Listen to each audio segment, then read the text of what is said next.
This is a painting by an artist whose name I know you will recognize, Vincent, that's right, Van Gogh, because when you get in your van, you want it to go. He's probably most famous for his painting called The Starry Night. This is another one of Vincent van Gogh's paintings.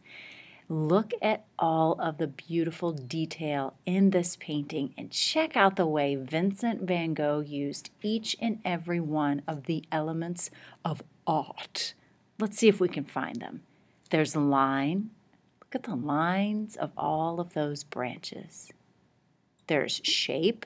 Check out the shape of all of the different flower petals and leaves and even some of the knobs at the end of the branches. There's color. I love that color of blue. I think it's my favorite. There's texture. He's famous for his very thick and textured paintings. Value. Look at how beautifully the blue goes from dark at the bottom to lighter toward the middle. Space. He was able to show space and depth in his painting. Look at how some of the branches appear to be coming toward us and others going away. Form, because some of the flowers even look three-dimensional. Whew! I know that when we paint our skies with our trees, we'll be able to master using all of the elements of art, just like Vincent van Gogh. So let's get started. Let's start our painting by beginning with the sky. And we're actually going to just use a recycled piece of paper. Vincent van Gogh oftentimes would paint on his canvas. Canvas is like a fabric that some artists like to paint on. He would paint on the canvas, but because he was very poor, sometimes after he finished one painting, to do another one, he would simply paint over it. So I thought we could do a little bit of the same today. I'm just using one of our messy mats, and I'm going to use a paintbrush, and I'm going to cover this entire surface with a tint of blue. You know, to make a color light, you must add white, which is what I've got in here with my turquoise. When you add white to make a color light, you get a tint. So I am making a tint of blue. And now I'm going to use that to cover my entire piece of paper. It doesn't matter how you paint your picture, what your brush strokes are doing. Vincent van Gogh liked to use thick brush strokes. He also loved for his brush strokes to show movement. So you might want to be thinking about things like wind and how the wind blows and the different kind of movement your brush strokes can show as you're filling your paper with a tint of blue. You know, Vincent van Gogh lived a very sad life because so many people told him he wasn't a very good artist. Now we know what an amazing artist he truly was. He, even though people told him he wasn't a good artist, he still continued to paint. He persevered. He kept on working on what he believed in, which was his art. Sometimes in life, people are going to tell you you're not good at things. You don't have to listen to those people. You can be like Vincent van Gogh and persevere and keep on trying in what you believe in. All right, so now I've got nice thick strokes, a beautiful tint of blue, and now I think I will use some texture, another element of art, and for that I'm going to use this little sponge stamp guy. I'm going to do some printing. So I just did painting. Painting is when you move paint across your surface. Printing is when you press something down and you pick it back up. We're actually going to do this twice. We're going to do this for our clouds and for our tree. So when I'm printing, I'll be pressing this down and picking it back up, but I will not be pressing it down and moving it all around. That would be painting. So for printing, I'm going to use white paint, and I'm going to think about the texture of clouds. So I'm just going to tap this a little bit. I don't need a lot. I'm just tapping. And if I have too much, I can blot it by tapping it in an empty space. There we go. And now I'm just going to tap some clouds to show the texture of the clouds. Maybe I have a medium-sized cloud there. Maybe I want to show one way off in the distance, so maybe I'll make it smaller. Clouds are a little bit see-through. That's called translucent. And so when I'm tapping the white paint on my paper, it's mixing a little bit with the blue, making my cloud a little bit see-through or translucent, and that's okay. Clouds are not usually opaque. Opaque is like a door. You can't see through it. So I'm just going to add a couple of more to fill my page, and voila! Masterpiece complete.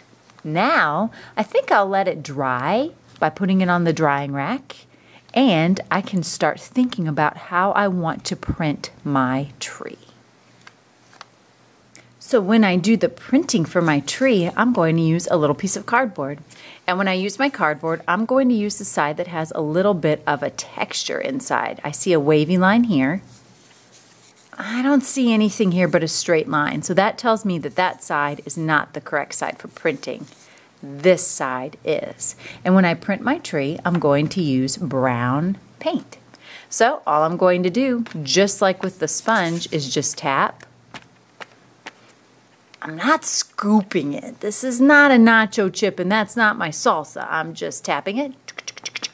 And now I can start to print. Now, if you remember, in Vincent van Gogh's painting, he painted the tree as though he were looking up into the sky. So he started with a little bit of the trunk, but it was mostly the branches and the flowers. So I think I'm going to start my tree the same. I know that a trunk is a little bit thick, so I'm pressing this down and picking it back up, making vertical lines right next to each other. If I space them out a little bit, they even create kind of like a texture of a trunk. All right, now I've got my trunk, and now I'm going to work on my branches. And I know that a tree's branches usually stretch up to the sky. So I'm pressing this down and picking it back up. And look, I don't even have to get a lot of paint. My little piece of cardboard does a pretty good job holding paint. So when I make my branches, I usually make a nice line, but sometimes it's not straight because tree branches usually don't grow that way. And then I make a letter Y. I can make another Y. Maybe there's a Y here. Why? I don't know why there are so many Ys, but there are lots of Ys in a tree. So I'm just adding more Ys to continue to have my tree branch grow. Sweet! It's looking pretty good. So I'm going to have this one go up, and it's going to be a little bit of a crooked branch. I remember some of Vincent van Gogh's branches were really kind of crooked, and I loved the way that that looked on his painting. So I'm being inspired by him or getting ideas from him now too. I think I'm almost done. I'm trying to make my branches extend the full width of my paper. So they're really going all the way to the edge. All right. I think I'm pretty happy with my tree, and I bet you're ready to get started too. So why don't we do that? All right, so far we've done painting with the background. We've done printing with sponges. We've done printing with cardboard. Now we're going to do my favorite kind of printing, which is finger printing. So we're going to start with green. I like to start with green first for my leaves, but you could start with yellow if you want to start with flowers, or pink. So I think I'll start with green, and I'm just doing a pinky print. Not all of my fingers, just my pinky. He's super good at printing, aren't you, Pinky? Are you sure, Pinky? Are you ready, Pinky? Let's do this. All right. Oh, that's so cold. Sorry, Pinky, I didn't know. I tried to warm it up for you, and I'm just pressing it down and picking it back up. I'm thinking about how this spring, the trees aren't totally covered yet with leaves, but there's little bits of leaves that are bright green that are really starting to grow and pop out. So I'm just going to add those. Sometimes they grow in groups. They must really like hanging out together, because when I see leaves growing, they're usually growing in a little bitty group. Maybe put some over here. It's looking a little bare. And usually leaves grow at the end of the branches. They don't usually grow all along the branch.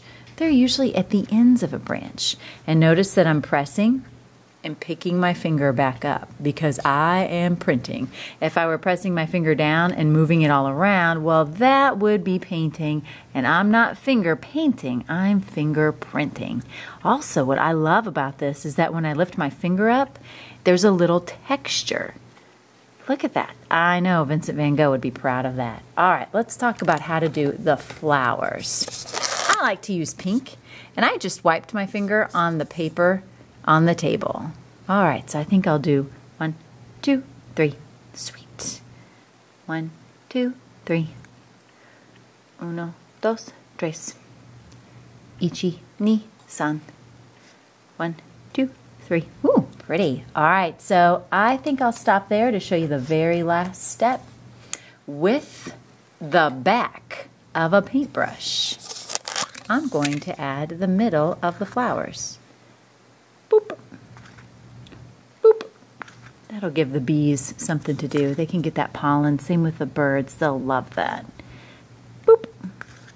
My favorite part is looking around to make sure I haven't missed anything. And it looks like I'm pretty good. I think I might spend some more time adding more leaves over here so that my artwork is balanced. But I'm going to stop and let you go ahead and get started on your finger printing. I'll introduce you to a new artist whose name is Charley Harper. Like Vincent van Gogh, Charley loved to show pictures of things in nature. However, he's a lot different from Vincent van Gogh. Look at his work of art. It doesn't have those thick brushstrokes. In fact, it's hard to even tell if this is a painting or a collage. Guess what? It's neither. This is actually a printing. Charley Harper not only loved creating images of nature, but he loved using shapes, flat shapes, not form, to create his works of art. His two favorite kinds of shapes are the only ones there are, geometric and organic. Geometric shapes are things like circles. Check out the eyes on those birds. Triangles, like the beak and the tail feathers. Semicircles, like the nest. But he also uses in this painting some organic shapes. Those are shapes you can only find in nature, like the shape of the leaves. You're going to learn how to use shapes, just like Charley Harper, to create small bird collages to add to your beautiful tree. So let's get started. Look at these amazing birds that my friend Miss Grace made. She used geometric shapes just like Charley Harper. Circles, semicircles, triangles, and even triangles, but she got kind of fancy. She cut a little bit of a line right there. And then she used Sharpie to kind of decorate and really show the texture and lines of her birds. So I want to make some too for my tree. I'm going to move these beauties out of the way. So what you need to do is get yourself some scrap paper. Things that you think would make a beautiful bird, and I really want to make a blue bird. So I'm going to use this blue scrap paper, and I'm just turning it over to the back. And you could draw a circle, but I like to have something to trace. And when I trace, I always get as close to the edge as possible so I don't waste paper. So I'm holding it really still, and boom. Now I have a circle. Go ahead and cut that out. That is a geometric shape. Now I'm thinking this might be a pretty big body for a bird. So I might turn this into a semicircle, or sometimes people call it a half circle. It means the same thing. So I'm just going to take this circle and cut it right in half. Now I'm going to start to imagine how this could be a bird. Even if I just add a little beak right there, I could have a bird. If I added that right there, I could have a flying bird. So think about what you can do with your different shapes. Play with it before you start gluing things down, because you might get a really good idea. For example, I think I would really like to have a little bit of a red chest on my bird. So I'm going to cut out a small half circle by just going up, over, and down, and I'm just going to see how that looks. Yep, I love it. Okay, so there's that. Maybe I could make two, and I could build them a nest. But for now, I think I'll start with that. I think a beak would be great. So I'm going to use some of this paper, and I'll just cut out what looks like an A. Angle, angle. That looks pretty big. Let's see how it looks. That might work. Let's get a little closer so we can see. Okay, I'm liking it. Yeah. Okay, so I think what I'm going to do is I'm going to start gluing things down. Oh, but you know what I want? I also want a tail feather. So for that, I'm going to cut out kind of like another triangle shape. This one may be a little bit bigger. Let's see how this looks. What? That might be a little big. But I like the way that Miss Grace cut another angle inside. Like that. Let's see how this looks. Oh yeah, that looks fab. Okay, so now I'm ready to start gluing it together. Boys and girls, when you're doing this, you might want to think about all of the different times you've seen birds and what those birds have been doing. Charley Harper loved to simplify his birds just with shapes. So think about all the times you've seen birds. Were they sitting? I like to see them taking a bath in the bird bath outside my house. What were they doing? And how you can show that with your collage. Once you've gotten a couple of birds made, then we can put them in your tree.